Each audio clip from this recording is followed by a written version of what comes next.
My wife invited her entire friend group to our honeymoon without telling me. I was over the moon when my wife Jenny told me she had a surprise for me at our honeymoon destination. We had saved up for months to afford a luxurious honeymoon in Hawaii, and I couldn't wait to see what she had in store to make this special trip even more memorable. As soon as we arrived, I noticed my wife was glued to her phone. She seemed to be texting someone constantly, which I thought was odd, but I brushed it off. I figured she was just letting her family know we'd landed safely. The hotel was breathtaking, spacious, luxurious, and everything we'd hoped for. I hugged my wife, excited to start our honeymoon adventure. That's when I noticed she seemed tense. I asked her if something was wrong, and she assured me everything was fine. Then, with a sly smile, she said, "The big surprise is on its way." She asked me to close my eyes, turn around, and wait.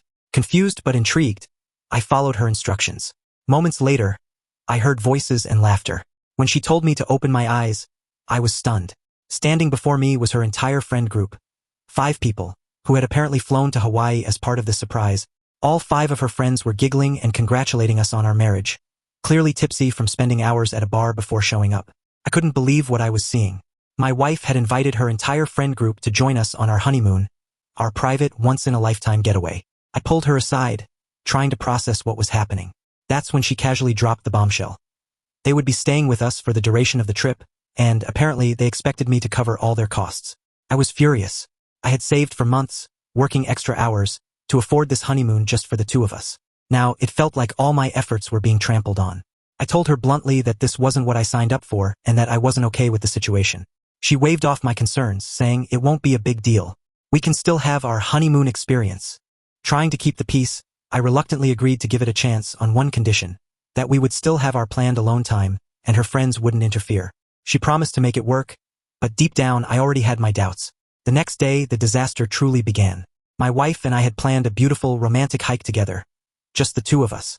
But her friends refused to let us go alone. They insisted on joining, completely ignoring my objections. Frustrated, I reminded my wife about our agreement. She had promised me that her friends wouldn't interfere with our honeymoon plans. But now, she seemed more concerned about pleasing them than respecting our marriage. They pressured her relentlessly, and instead of standing up for us, she caved. The hike, which was supposed to be a peaceful escape, turned into a chaotic group outing. Her friends were loud, constantly interrupting, and entirely oblivious to the fact that I was uncomfortable. My wife seemed to be enjoying herself with them, completely forgetting that this was supposed to be our special time. By the end of the day, I'd had enough. I felt like an outsider in my own honeymoon. That evening, I sat her down and calmly told her how I felt. This couldn't go on like this. The honeymoon I had dreamed of had turned into a nightmare, and I told her I was leaving. I told her to enjoy the honeymoon with her friends, since they seemed to be her priority. She begged me to stay, but I couldn't. I packed my bags, walked out of the hotel room, and found a different place to stay. The decision to leave wasn't easy, but it was the only way I could salvage any enjoyment from the trip. I booked a room in another hotel and decided to make the most of my time in Hawaii alone. Surprisingly, the solo experience turned out to be exactly what I needed. I explored the island, relaxed on the beaches, and even met other solo travelers who were also looking for adventure. We ended up forming a small group and spent the next few days hiking, trying local foods and snorkeling. Although it wasn't the honeymoon I had envisioned, I found myself enjoying the peace and freedom. I missed my wife and the time we could have spent together, but I also felt relieved to be away from the chaos her friends had brought into the trip. A few days later, my phone buzzed. It was my wife. For a moment, I hesitated to answer, still hurt by everything that had happened. But something in me told me to listen to what she had to say. On the other end of the line, her voice was shaky. She explained that her friends had pressured her into inviting them on the honeymoon. They'd been jealous of our relationship and had guilt-tripped her for weeks before the wedding, saying she was abandoning them. Out of fear of upsetting them, she gave in to their demands, even though she knew it would be a mistake. She admitted that she didn't handle the situation well. She confessed that she hadn't considered how much her decision would hurt me, financially and emotionally. Her friends had assumed I was well off and could afford to cover their trip, which was far from the truth. She apologized profusely, saying she'd spent the past few days reflecting on her actions. She'd realized that her friends weren't true friends. They had used her for a free vacation. The moment they found out I wasn't paying for everything, they quickly left the hotel. Hearing her remorse and honesty, I felt conflicted. Part of me wanted to forgive her, but another part of me was still hurt by the betrayal. After hearing her explanation, I agreed to meet her back at the hotel where we were originally staying. I wanted to see if we could salvage what was left of our honeymoon, and possibly our relationship. When I arrived, she was visibly relieved. She apologized again and explained how much she wanted to make things right. She told me that she had blocked her friends, realizing they had only been taking advantage of her kindness. She promised that this would never happen again and said she was ready to put me and our marriage first.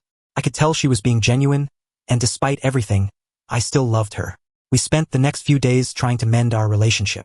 My wife made an effort to focus entirely on us, organizing romantic outings and ensuring we had time to reconnect. She even surprised me with a private dinner on the beach, where we reflected on our future together. For the first time, I started to feel hope again. I wanted to believe that this experience could make us stronger as a couple. Just as we were beginning to move past the ordeal, we were hit with another curveball. One of my wife's friends, who had been staying with us earlier, tested positive for COVID-19. Since we had all shared the same space, we were forced to go into quarantine for the remainder of our honeymoon. At first, it felt like another devastating blow. We'd already endured so much, and now this? But as we spent day after day stuck in the hotel room together, something unexpected happened. We started talking, really talking. With no distractions or outside interference, we began opening up about everything. We talked about our dreams, our fears, and our goals as a married couple. We reminisced about the moments that brought us together in the first place, reminding ourselves of why we fell in love. The quarantine wasn't easy, but it gave us time to rebuild trust and strengthen our bond. By the time it was over, I realized that, in a strange way, the experience had brought us closer. With just a few days left of our trip, we made the most of our time in Hawaii.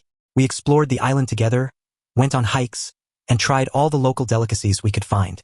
It wasn't the honeymoon we had planned, but it was ours. When we returned home, we agreed to leave the past behind us and start fresh. My wife made a commitment to prioritize our relationship and to stand firm against any outside pressure. I promised to communicate openly if I ever felt disrespected or hurt again. While the journey had been far from perfect, it taught us valuable lessons about communication, trust, and the importance of putting each other first. Our marriage may have started on shaky ground, but we both walked away from the experience stronger and more determined to make it work.